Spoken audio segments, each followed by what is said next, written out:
മാനന്തവാടിയിലെ ആളക്കൊല്ലി കാട്ടാന ബേലൂർ മഖ്ന കാട്ടിക്കുളം തിരുനെല്ലി റോഡിലെ ഇരുമ്പ് പാലത്ത് നിന്ന് മണ്ണുണ്ടി ഭാഗത്തേക്ക് നീങ്ങി. മയക്കുവെടി വയ്ക്കാൻ അനുകൂല സാഹചര്യമെന്നാണ് വനംവകുപ്പിന്റെ വിലയിരുത്തൽ. അസിസ്റ്റന്റ് വെറ്ററിനറി സർജൻ അജേഷ് മോഹൻദാസിന്റെ നേതൃത്വത്തിലുള്ള സംഘം വനത്തിനുള്ളിലേക്ക് പ്രവേശിച്ചു. ബേഗൂർ, ബാവലി, ചേലൂർ പ്രദേശങ്ങളിൽ നിരോധനാജ്ഞ പ്രഖ്യാപിച്ചിട്ടുണ്ട്. വന്യജീവി സംഘർഷത്തിന് ശാശ്വത പരിഹാരം വേണമെന്നാവശ്യപ്പെട്ട് വയനാട്ടിലെ കർഷക സംഘടനകൾ ഹർത്താൽ ആചരിക്കുകയാണ്. സുർജിത്ത് അയ്യപ്പത്ത് ചേരുന്നു വിവരങ്ങളുമായി. സുർജിത്ത്, ആന ഇപ്പോൾ എവിടെയുണ്ട് എന്നാണ് ദൗത്യസംഘം കണ്ടെത്തിയിരിക്കുന്നത്? ഈ ഒരു മയക്കുവെടി ദൗത്യം അത് എപ്പോഴേക്ക് നടപ്പിലാകും എന്ന ഒരു ശുഭപ്രതീക്ഷയിലാണ് ദൗത്യസംഘം ഇപ്പോഴുള്ളത്?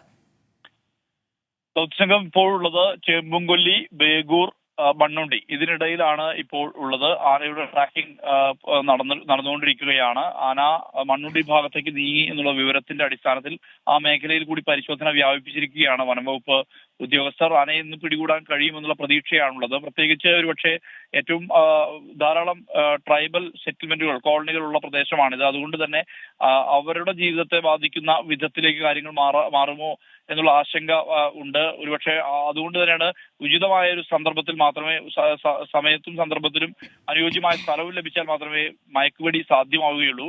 അതാണ് ഏറ്റവും വലിയ പ്രതിസന്ധി. ആന അധിക സമയം ഒരിടത്ത് നിൽക്കുന്നില്ല എന്നുള്ളതാണ് ഇപ്പോൾ വ്യക്തമായിട്ടുള്ളത്. ആന പല ഭാഗത്തേക്കും മാറിക്കൊണ്ടിരിക്കുകയാണ് എന്നുള്ളതാണ് ഏറ്റവും വലിയ പ്രതിസന്ധി വനംവകുപ്പിനെ സംബന്ധിച്ചുള്ളത്. ഡോക്ടർ അജേഷ് മോഹൻദാസിന്റെ നേതൃത്വത്തിലുള്ള വെറ്റിനറി സംഘം അകത്ത് പരിശോധന നടത്തുകയാണ്. 10 സംഘങ്ങളായി തിരിഞ്ഞ് RRT സംഘവും പരിശോധന നടത്തിക്കൊണ്ടിരിക്കുകയാണ്. ആനയെ നേരിട്ട് കണ്ട ഒരു സാഹചര്യം നിലവിൽ ഇല്ല എന്നുള്ള തരത്തിലുള്ള വിവരം കൂടി വ്യക്തമാവുന്നുണ്ട്. എന്തായാലും അതിനെ പിടികൂടാൻ കഴിയാതെ ഒരു 2 കിലോമീറ്റർ ചുറ്റളവിൽ ആനയുടെ സാന്നിധ്യമുണ്ട് എന്നുള്ള തരത്തിൽ ആണ് ഈ ആന്റിനിയം റിസീവർ ഉപയോഗിച്ചുള്ള റേഡിയോ കോളാർ വിവരങ്ങളിൽ നിന്ന് വ്യക്തമായിട്ടുള്ളത്. സിഗ്നലുകൾ ലഭിക്കുന്നുണ്ട്. ഇതനുസരിച്ചുള്ള ഒരു പരിശോധനയാണ്. പക്ഷേ ആന ഒരിടത്ത് തന്നെ തുടരാത്ത ഒരു സാഹചര്യം ഉണ്ട് എന്നുള്ളതാണ് ഈ മിഷനിലെ ഏറ്റവും വലിയ പ്രതിസന്ധി. മാത്രമല്ല ഇതിന്റെ സാന്നിധ്യമുള്ള പ്രദേശങ്ങൾ എന്ന് പറയുന്നത് ധാരാളം മുൾച്ചെടികൾ ഉൾപ്പെടെയുള്ള വലിയ രീതിയിൽ പൊന്തക്കാട് വളർന്ന പ്രദേശമാണ്.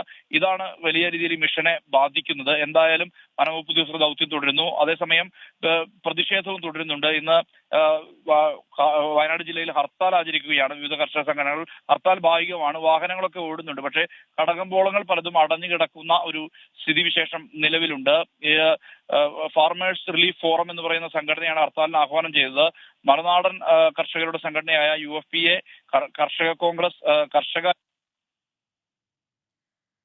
ശരി സുർജിത്ത്, വയനാട്ടിലെ ആളക്കൊല്ലി കാട്ടാനയെ സ്പോട്ട് ചെയ്ത ദൗത്യസംഘം ഉടൻ തന്നെ മയക്കുവെടി വെക്കാൻ കഴിയും എന്നൊരു പ്രതീക്ഷയിലാണ് ദൗത്യസംഘം ഇപ്പോഴുള്ളത്. ലോകത്തെവിടെയായാലും ഏത് സമയത്തും 24 വാർത്തകളും ഓഗ്മെന്റഡ് റിയാലിറ്റി പാക്കേജുകളും എക്സ്പ്ലെയിനറുകളും വിശദമായി കാണാൻ ഞങ്ങളുടെ YouTube ചാനൽ നിങ്ങൾക്ക് സബ്സ്ക്രൈബ് ചെയ്യാം.